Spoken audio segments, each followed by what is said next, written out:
Și am lanțul la mijloc și l-am ținut închis în cotețul corpului până când a venit poliția.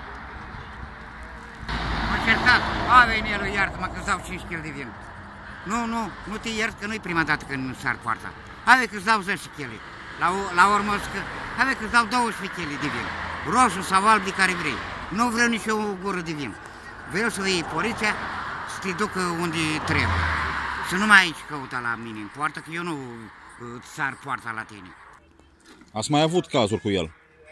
Da, îmi sare poarta în șir. Și tot și la cățe? Da, acum vreo 3 ani. Da, am avut un câine de asta mare, loc. Căță.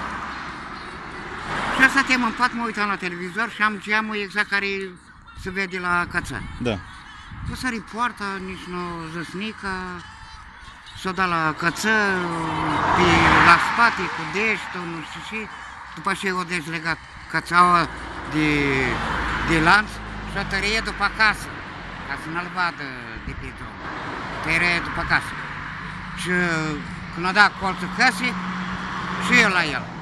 Și caută ei la căță. Și vrei să-i faci ei cățăile. I-am dat vreo câțiva stopași, dar tot degeaba.